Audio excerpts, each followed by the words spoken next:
أعوذ بالله من الشيطان الرجيم. بسم الله الرحمن الرحيم. ثم الصلاة والسلام على رسول الله وآله وصحبه أجمعين. Assalamu alaikum wa rahmatullahi wa barakatuhu. Je suis votre serviteur, Imam Kouyaté Ibrahim Khalilullah. Je réside en Côte d'Ivoire, Abidjan, commune de Makori. Donc, Alhamdulillah, le thème qu'on a aujourd'hui,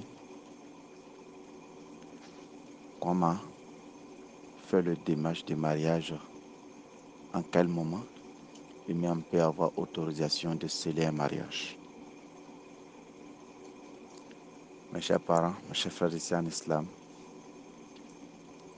à cause de l'importance des mariages, Allah subhanahu wa ta'ala a mis des conditions. Il faut que les conditions soient remplies. Les conditions qu'Allah subhanahu wa ta'ala nous donne, si ce n'a pas été rempli, soyons sûrs et certains que le mariage ne sera pas fait pour Dieu.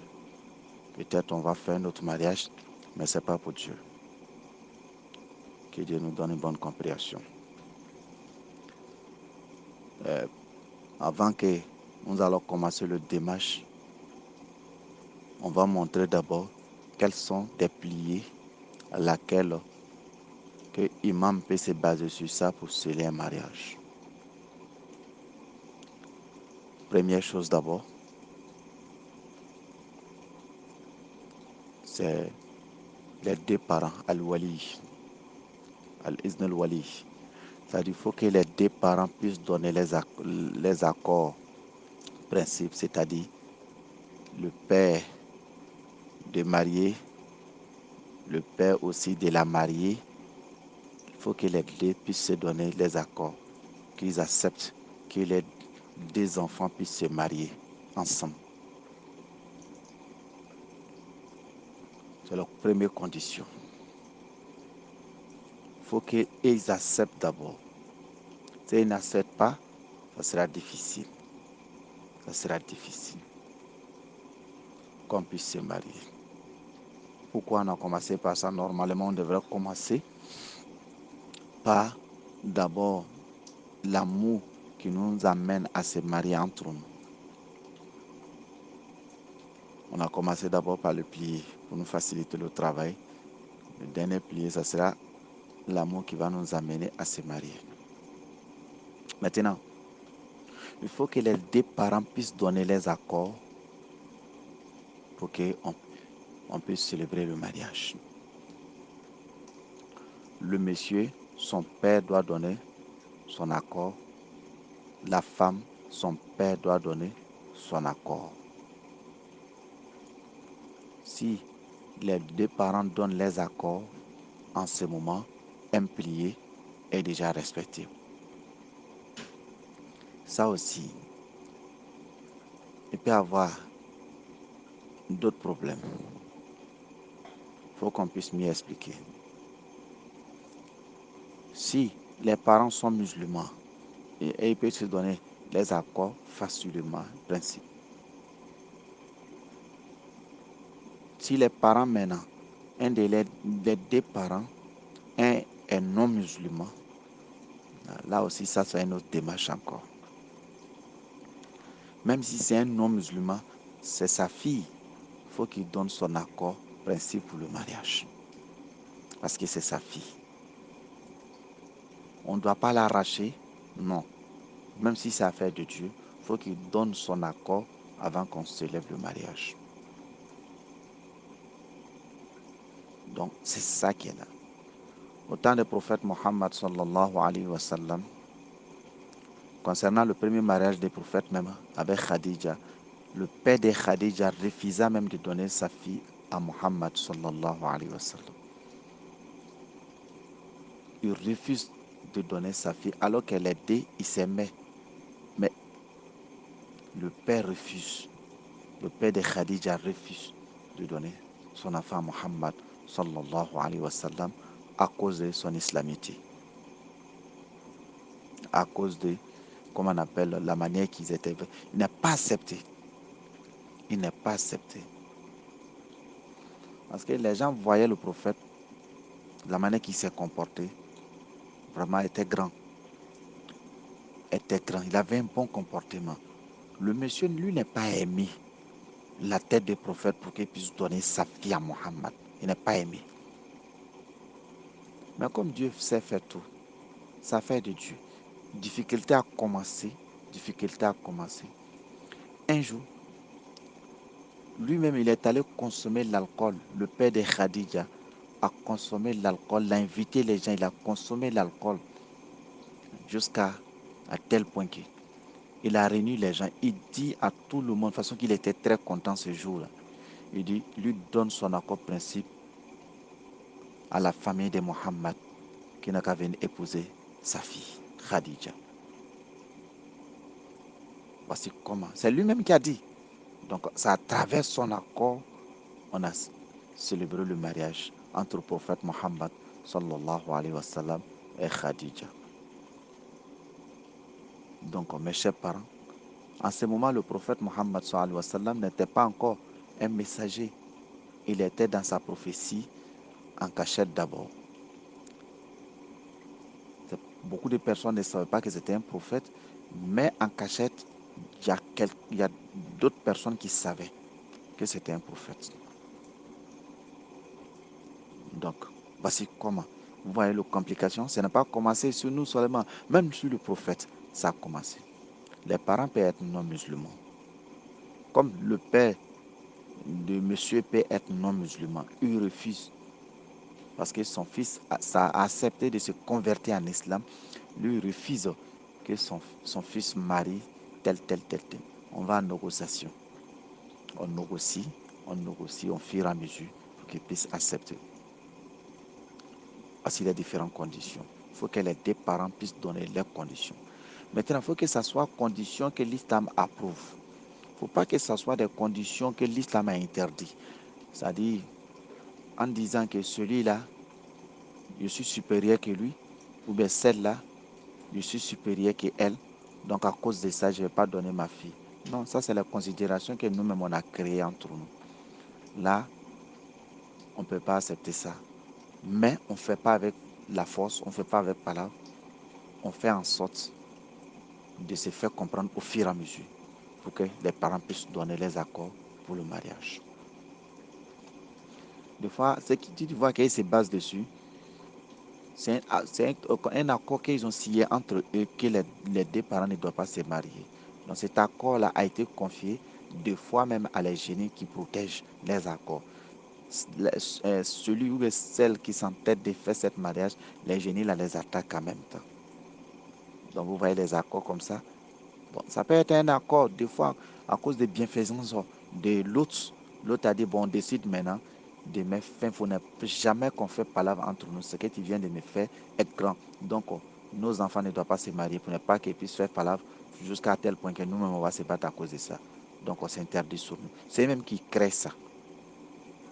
Donc, ce n'est pas affaire de l'islam. Donc, voici comment ça vient. Quand tu regardes derrière, c'est basé sur des bienfaisances. Mais comme c'est quelque chose que l'islam n'approuve pas, donc c'est pourquoi l'islam ne peut pas travailler avec ça. Mais on négocie pour qu'il puisse accepter et puisse donner les accords principes pour le mariage. C'est concernant les deux parents. Maintenant, les parents vont demander, amène, si c'est un non-musulman, amène l'alcool, amène ceci. On amène l'argent de l'alcool pour les donner. Comme c'est ça qui est électrique, les conditions, on amène l'argent d'alcool, on les donne. Parce qu'ici, ils refusent. Nous, on n'achète pas, mais nous, on amène l'argent, on les donne. Comme c'est électrique, c'est les conditions pour qu'ils puissent nous donner les filles. On les donne. Parce que chez d'autres, quand ils demandent ça, quand ils les donnent, c'est fini, ils te donnent totalement les filles, c'est fini. Là maintenant, l'islam maintenant va demander l'imam qui est au quartier, ou bien un religieux, qui devient le père de la fille, le père en islam de la fille. C'est-à-dire dans la religion, on désigne quelqu'un qui soit son père. C'est tout. Comme ceux-là, ils sont à cause de ce qu'ils ont demandé, on les a déjà donnés, et ils disent c'est fini, c'est pour vous. Donc, comme condition de l'islam n'est pas complète totalement, donc l'islam Dit, mais entre nous, on vérifie quelqu'un qui va devenir le père de la fille pour qu'on puisse faire le mariage, ou bien le père des jeunes, comme on appelle. C'est l'homme qui marie la fille, parce que c'est la fille que tu vas donner les dots, les différents chiffres des parents avant de prendre. C'est comme ça. Voici comment l'islam nous demande. Donc, qu'ils demandent l'alcool, on leur donne l'argent d'alcool, maintenant, pour qu'ils puissent nous donner autorisation de marier les filles. Donc, quand on vient chez nous maintenant, nous-mêmes, on programme quelqu'un qui soit le père de la fille en islam. Que Dieu nous donne bonne compréhension. Cela ne veut pas dire qu'il ne doit plus collaborer avec son vrai père, non. Non. Mais concernant dans la religion, voici son père dans la religion, voilà, ça c'est. Voici comment les démarches entre musulmans et non-musulmans, comment ça doit se passer. D'autres même vont te demander des moutons, bœufs, etc. On donne pour eux pour qu'ils puissent donner les accords principes au mariage de leurs filles. Voici, l'islam ne ferme pas la porte de là-bas. Que Dieu nous donne une bonne compréhension. Maintenant, après ça, il y a un autre cas aussi qui peut venir. Ça, c'est cas même entre nous. Voilà, à cause des privilèges, lui, il a les griots, lui, il a les ceci. Ça, les démarches, ça, c'est pour, comment on appelle ça, on doit négocier. Voilà, on doit amener des négociations pour qu'on puisse se faire comprendre pour que les deux enfants puissent se marier. Ça, c'est entre nous-mêmes. Mais on ne doit pas faire avec palabre. On doit négocier pour que les deux enfants puissent se marier. Parce que l'islam, quand on rentre dans la religion, il n'y a plus de privilège. Celui qui est le plus privilégié parmi nous, celui qui porte la crainte d'Allah subhanahu wa ta'ala, celui qui est le plus grand parmi nous. Maintenant, les autres considérations, l'islam ne travaille pas avec ça. Mais on ne fait pas palabre à travers ça. On négocie au fur et à mesure, on les fait comprendre au fur et à mesure pour qu'on puisse, les deux enfants puissent se marier. Que Dieu nous donne bonne compréhension. Après ça, on a compris maintenant que les deux parents doivent donner les accords principes. Deuxièmement, il faut qu'on puisse avoir aussi des témoins. Les deux parents ne peuvent pas donner accord sans les témoins. Il faut qu'on puisse avoir un témoin parmi les deux côtés. Un témoin parmi les deux côtés. Si on trouve beaucoup de témoins aussi, il n'y a pas de problème. Mais un témoin chez les femmes, un témoin chez les hommes, il n'y a pas de problème. Si on trouve ça, c'est fini. Mais si on trouve plusieurs, il n'y a pas de problème. Témoignage aussi, on ne doit pas s'amuser avec. Le témoin doit être quelqu'un qui est sincère. Le témoin doit être quelqu'un qui est, comment on appelle, qui est droit dans toutes ces choses. Voilà. Le témoin doit être patient pour mieux régler s'il y a un problème. Le témoin doit avoir vraiment la possibilité de régler les problèmes entre eux. On ne choisit pas témoignage comme ça. Il ne faut pas qu'on va accepter aussi d'être témoin comme ça. Parce que le jour de la résurrection, Dieu va nous demander au sujet des témoignages. Donc, il est important, si on nous demande d'être témoin d'un mariage, on doit chercher à savoir, on doit vérifier tout parce qu'on va répondre, on va dire qu'est-ce qu'on est témoin. Comment on appelle, ses parents disent qu'elle n'est pas en grossesse. Est-ce que tu peux témoigner ça, tu peux faire ceci? Donc, il faut avoir les informations nécessaires avant de venir sur le lieu du mariage. Le témoignage est difficile. Les témoins doivent faire en sorte de régler tous les problèmes pour ne pas que les parents même puissent entendre un problème dans le mariage. Ça, c'est le but des témoins. Les témoins doivent réconcilier pour faire en sorte que ça puisse arranger. Ça, c'est le témoignage. C'est pourquoi on ne doit pas prendre n'importe qui pour être témoin en islam. Prendre celui qui est sérieux, sincère, véridique. C'est celui-là qu'on le prend comme témoin. Ça, c'est la deuxième condition. Troisième condition, c'est la dot. La dot doit être payée en islam car la dot, elle est obligatoire. Mais pour dire qu'il y a une somme fixée pour la dot, non. L'islam n'est pas fixé. La dot peut être un immeuble. La dot peut être même 5 000 francs. La dot aussi peut être, comme on appelle, un gramme d'or. Ça peut être aussi même 5 kilos de or. Ça dépend. L'islam n'est pas montré quelque chose pour dire que la dot, c'est... Non, non, non. Mais la dot doit être payée, c'est pour la femme. Ça, c'est obligatoire. La dot, c'est parmi les piliers des mariages. S'il n'y a pas, ça sera difficile qu'on puisse se marier. Il y a des personnes que le prophète Mohammed a fait les mariages à travers la lecture du Coran.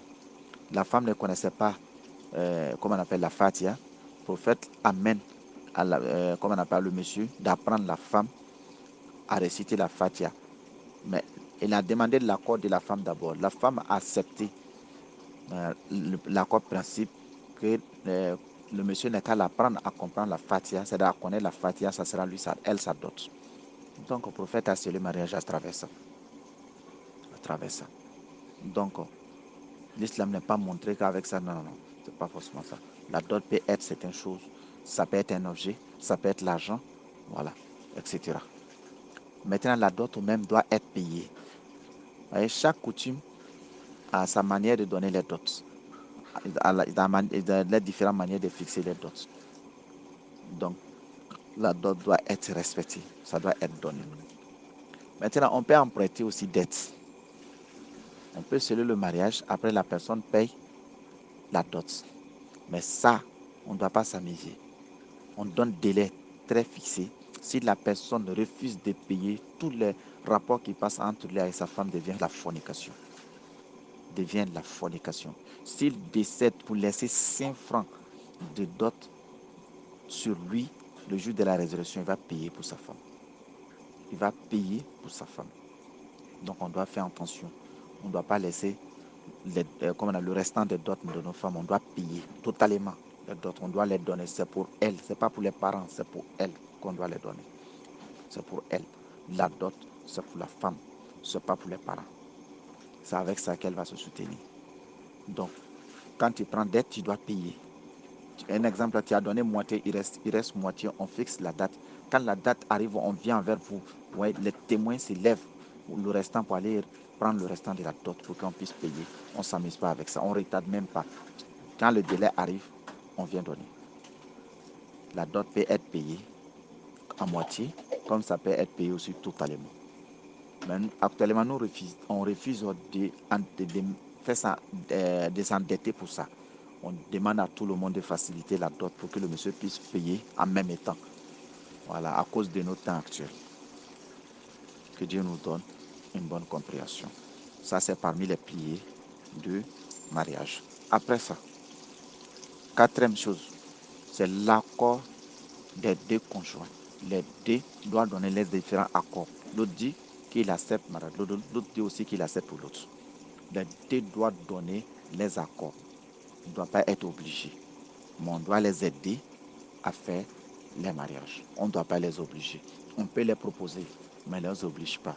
On les propose au fur et à mesure, avec des bonnes propositions, voilà, avec des bonnes paroles, avec de bonnes communications, pour qu'ils puissent accepter. C'est comme ça qu'on va faire. Mais pour les imposer, non, on ne les impose pas. On ne les impose pas. Mais on les aide dans les choix. On les aide dans les choix. Mais on ne l'impose pas. Si nous montre aussi les choix aussi, on doit les aider, on doit les soutenir. Donc voici les 4 grandes conditions de mariage. Lorsque cela est réuni, l'imam peut sceller le mariage entre deux personnes. Mais tant que les 4 là n'est pas réuni, l'imam ne peut jamais avoir courage de sceller le mariage entre deux personnes. Donc, que Dieu nous donne bonne compréhension. Donc, on doit faire attention à 4 accords que je viens de dire, 4 grandes conditions du mariage. Maintenant, quand on vient derrière les choix, le prophète va nous dire, sallallahu alayhi wa sallam, avant, les gens mariés se mariaient à cause de 4 critères. À cause de 4 critères. C'est pourquoi le prophète dit, tunka ul mar'a les arba'in. Il dit, avant les gens mariés, les femmes à cause de 4 critères. Les femmes avec les hommes, ils se marient à cause de 4 critères. Premier critère, jamaliha, c'est-à-dire la beauté, à cause de la beauté de la personne. Mais si on se base sur la beauté va finir. Quand la vieillesse vient, c'est fini. Quand il y a un problème, la beauté va partir. Deuxièmement, l'inasabiha peut se baser sur sa noblesse, c'est-à-dire sa famille est grande, il a une grande famille. Voilà, ce monsieur aussi, il a une grande famille. C'est la famille des imams, c'est la famille des députés et des présidents. Oui, on peut se baser sur ça. Mais quand il marie l'enfant d'un député, cela ne veut pas dire que tu vas devenir député à sa place. Voilà, quand il marie l'enfant de, comment on appelle, un wali, cela ne veut pas dire que tu vas devenir wali. Non, d'autres marient à cause de ça. Que Dieu nous donne bonne compréhension. Troisièmement, d'autres marient à cause de sa fortune. Parce que le monsieur a l'argent ou la femme a l'argent. Mais l'argent va finir. Quand l'argent finit, vous allez vous laisser. Mais quatrièmement maintenant, le prophète Nusa Sallam, Fasfar, Zatuddin, Tarbat Yadak. Il faut choisir celle qui est pieuse dans la religion. Ta mère sera remplie de bonheur. Il faut choisir celui qui est ancré dans la religion. Ta mère sera remplie de bonheur. C'est pourquoi le prophète nous dit Sallam, celui qui vient vers nous, qui veut marier un de nos filles, regardez son comportement avec son islamité. Si les deux sont corrects, donnez votre fille. C'est le mariage entre les deux. C'est le mariage entre les deux. Que Dieu nous donne une bonne compréhension. Voici des conditions que l'islam nous demande. Marie quelqu'un à cause de son islamité. Marie quelqu'un à cause de sa religion. En faisant cela, tu vas avoir toutes sortes de bonheur. Vous allez vous entendre parce que c'est à cause de la religion que vous aimez. Donc, il n'y a pas trop compté ces défauts. Vous allez vous arranger d'avoir le paradis. Parce que c'est à cause de la religion, à cause de Dieu, chacun accepte l'autre. À cause des mêmes dieux-là, vous allez vous pardonner, vous allez vous accepter. À cause des mêmes dieux-là, vous allez vous conduire directement au paradis. À cause des mêmes dieux-là, vous allez vous pardonner, vous allez installer la tolérance entre vous. Donc mes chers parents, mes chers frères ici en islam, voici comment ça doit se passer. Maintenant, concernant le kola que j'ai, comme on appelle, fiancé, la fiançance en islam, réellement, l'islam ne prend pas ça trop en compte. L'islam prend le mariage en compte par rapport à la fiançance. Fiançage ne doit pas trop durer. Mais ce que nous voyons actuellement, la fiançance prend jusqu'à 1 an, 2 ans. Les fiancés sont ensemble, ils sont en train de faire la fornication. Cela est interdit en islam. La fiançance ne veut pas dire que vous êtes mariés. Non, non. Non, non. La fiançance, c'est pour montrer que les deux là doivent se marier pour tel délai, pour telle date, surtout, pour montrer aux yeux des gens. Mais cela ne veut pas dire que vous soyez ensemble jusqu'à l'acte charnel, cela est interdit sur vous. Donc c'est pourquoi on ne doit pas retarder. Le cola ne veut pas dire que la fille est permise pour toi. C'est la dot. C'est la dot. Et la célébration et les différents témoins, les 4 critères que j'ai dit, c'est avec ça que la fille peut être autorisée pour toi, ou bien l'homme peut être autorisé pour toi aussi. Donc, il faut qu'on suit ça. Dans nos temps, c'est ça qui est là actuellement. Fiançage, on s'en donne à n'importe qui parce qu'on est fiancé à travers la fiançailles de la femme en grossesse. Ça, c'est interdit en islam. Ça, c'est interdit en islam. On ne doit pas faire ça. On ne doit pas faire ça. On doit faire en sorte que la fiançailles ne doit pas dépasser 2 mois, 3 mois, trop 6 mois, pour que les deux puissent se marier sans problème. Donc, mes chers parents, mes chers frères ici en islam, voici comment le démarche de mariage doit se faire en islam. Maintenant, les démarches de mariage, est-ce que c'est sur la route? Non. C'est les parents qui se déplacent envers l'autre parent pour demander la main de l'autre fille. C'est les parents qui se déplacent envers l'autre parent pour la main de sa fille pour le mariage. C'est comme ça on fait. Mais on ne prend pas quelqu'un sur la route comme ça, allons, comme on appelle, devant mère pour célébrer. Non, non, non. Non, non, on ne fait pas ça. C'est les parents qui doivent faire les démarches entre eux, puis ils doivent se connaître facilement. C'est-à-dire à travers les démarches, ils vont se connaître. Là, ils vont donner les filles maintenant en mariage sans problème. Que Dieu nous donne une bonne compréhension. C'est pourquoi le mariage de la mairie ne vous autorise pas que vous êtes, comme on appelle, marié tant que tel. C'est mariage religieux en islam qui vous permettent que l'un puisse s'approcher à l'autre. Donc, quand vous allez faire les deux, commence d'abord par mariage religieux d'abord, avant d'aller faire, comme on appelle, mariage civil. Que Dieu nous donne bonne compréhension. Voici comment on doit faire. Donc, mes chers parents, mes chers frères ici en islam, il y a beaucoup de erreurs que nous faisons. Il y a beaucoup de erreurs que nous faisons. Ce n'est pas bon. Il est important de faire attention. On fait d'abord mariage religieux avant d'aller faire mariage civil. Voilà. Que Dieu nous donne bonne compréhension, que Dieu nous facilite. Donc, voici comment le démarche de mariage doit se faire en islam. Donc on n'impose pas. L'islam n'aime pas aimer même d'imposer quelqu'un dans le mariage. Mais il n'y a pas de mariage forcé en islam. Mariage forcé interdit. Mais on accompagne nos enfants pour qu'ils puissent se marier. Que Dieu nous donne bonne compréhension. Que Dieu nous facilite. Que Dieu nous aide. C'est aux celles qui sont là, qui sont en cachette d'abord, qui s'approchent à un guide religieux pour les soutenir, pour qu'ils puissent leur montrer le chemin, comment ils doivent faire le démarche pour le mariage. S'ils font ça, Inch'Allah, Dieu va les aider. Ils vont avoir fixé un jour de leur mariage, Inch'Allah. Que Dieu nous donne bonne compréhension, que Dieu nous facilite. Sur ce, Assalamu alaikum wa rahmatullahi wa barakatuh.